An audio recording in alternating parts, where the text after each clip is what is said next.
Kia ora, good evening. A family of 6 were lucky to escape without serious injury as their home went up in flames on Saturday in Invercargill. This Lithgow Street rental property could easily have been a death trap due to the absence of smoke alarms, according to Fire Risk Management Officer Stuart Ide.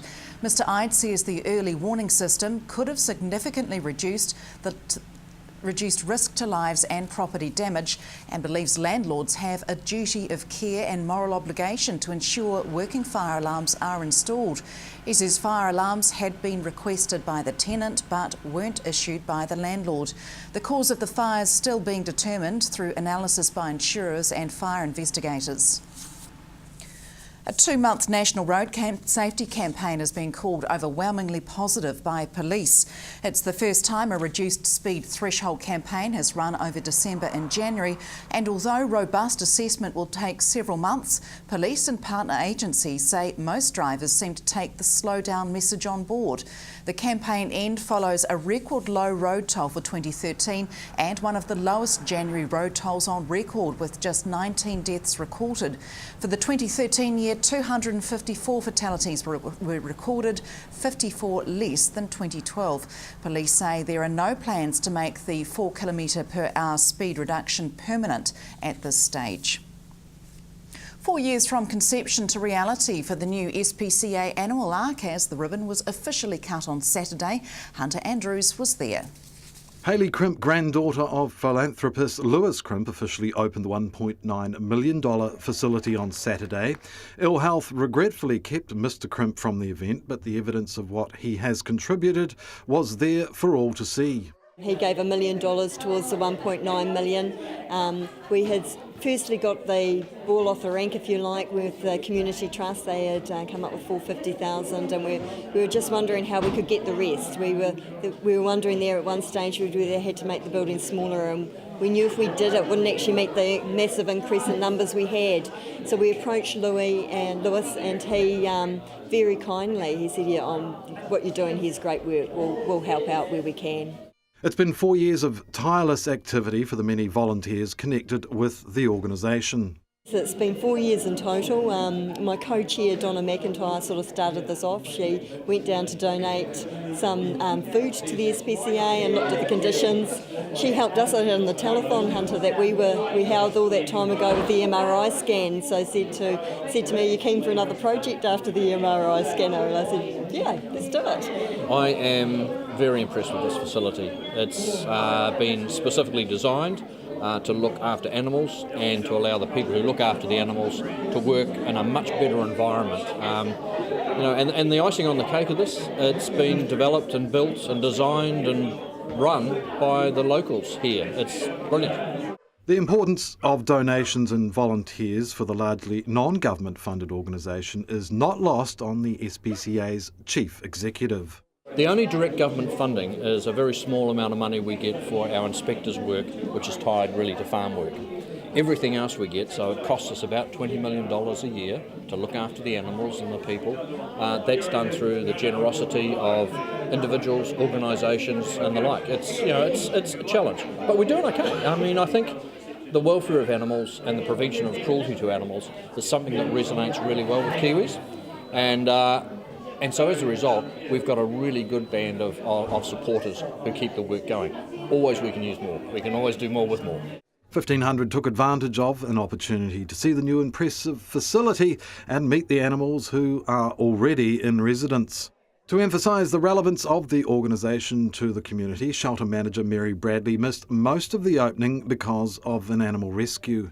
That was so unfortunate. We were being piped up by our piper, and we could see the SPCA ambulance coming out. So she had had a call, there'd been an animal rescue needed, and she had to disappear and miss that. So what a shame for her, but this is what we're here for. The animal comes first. I would love to have been behind the piper, but hey, that's our job.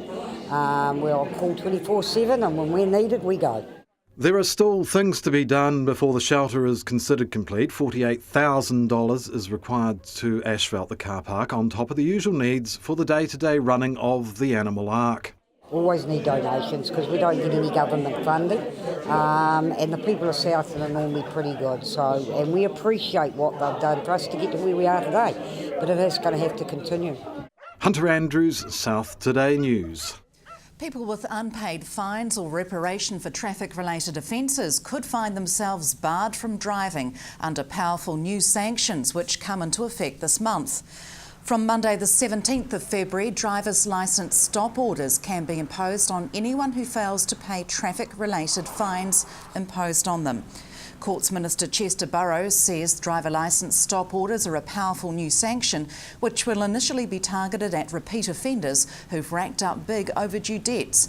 Mr Burrows says there are around 136,000 people who between them owe $48 million in traffic-related fines and are making no attempt to pay.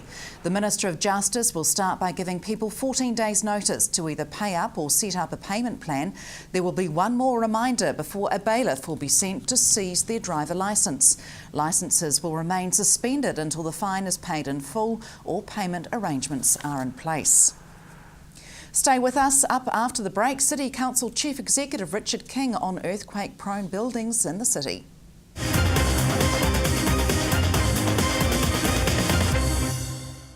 Welcome back. Invercargill City Council are taking steps to ensure staff are safe in their working environment with the temporary closure of the earthquake-prone Anderson Park and the relocation of Bluff's Service Centre. Council's exploring whether to upgrade, demolish and rebuild or purchase a new building in Bluff and are having an engineering assessment done on Anderson Park. City Manager Richard King says there's pressure from the Health and Safety Act to keep staff safe and building owners should be taking action. If we didn't do something in Bluff, they wouldn't have a service centre. And one of the drivers for the service centre in Bluff was in fact to get banking services down there, hence Kiwi Bank. Wasn't the Lotto shop, but certainly Kiwi Bank. With Anderson Park, my understanding it's Category 1 building, and it's a bit like the water tower. The council's quite happy to look at upgrading that, but I think if you look to the future, there won't be enough money to go around to upgrade all buildings, and probably in the future some hard decisions have to be made. In the interim, if there is something tragic that happens in the next 5 years, again, it comes back to the responsibility of the owner of the building. Yes, I think there's obligations on the owner of the building, especially for earthquake-prone buildings where it's known it was, and possibly for the tenants, especially if you employ staff, because you would be expected to know that the building in fact was earthquake-prone. So if you were a tenant and you were renting a building, you would want to know what the current status is, and if it didn't meet the current code or was deemed earthquake-prone, you'd be wanting to know what the owner was doing about it before, you'd have to be satisfied that the risk was getting mitigated or eliminated as far as practical. If the owner said, oh no, I'm not interested in that, why would you stay? Case for rent reduction in some places? Possibly. It's going to be interesting to see how it all plays out. Sports Southland and the Invercargill City Council are making participation in this weekend's Surf to City Fun Run more accessible to South Invercargill residents. The Surf to City will be held this Sunday, and in a bid to get as many Southlanders as possible on the starting line, entry forms and transport will be offered from South Invercargill. Sports Southland Events Manager Matt Sillers says the South City initiative is about encouraging more people to get involved in the event. South City United Video will be taking entries, and on the day there will be 2 bus routes through South Invercargill to the starting lines of both the 12km and 6km events. Return transport will also be provided following the prize giving at Queen's Park. The bus fare each way will be via a gold coin donation. We're used to smartphones, and there will soon be another smart device in regular use throughout the region. PowerNet are soon to begin equipping southern dwellings and businesses with smart power meters. The new meters will allow for better monitoring of energy use by the consumer, as well as provide invaluable data to suppliers. Smart Meter Project Manager Paul McCulloch explained the advantages of the new meters to Hunter Andrews earlier today. A smart meter is a new technology that is being deployed by PowerNet to replace the old meters that are installed on most people's home meter boards. Well, we think of smartphones, they're capable of a lot more than a standard analogue phone. What's the difference actually? What information does this meter provide? The smart meter allows the meter to be read remotely, that is without anybody turning up into your house or visiting your home. And through that information you will just get a power bill like you do now, so there's going to be no change in terms of what you currently, the service you get from your retailer, but that information will be transmitted via a purpose-built communications network to the retailer. And that's using radio? It's using a radio mesh network, which is a technology that is ideally suited to deployment in Southland and West Otago, because it will reach into areas that normal cellular technology wouldn't. And it'll be a lot easier for customers to actually monitor their power usage. Yes, what we're seeing is that the retailers are offering customers through either web portals or through smartphone apps the ability to look at their power consumption on a daily basis if they wish. So while most people are used to getting their power consumption data on a monthly basis, and perhaps sometimes with a bit of a shock, you'll be able to now look at that information daily if you wish to.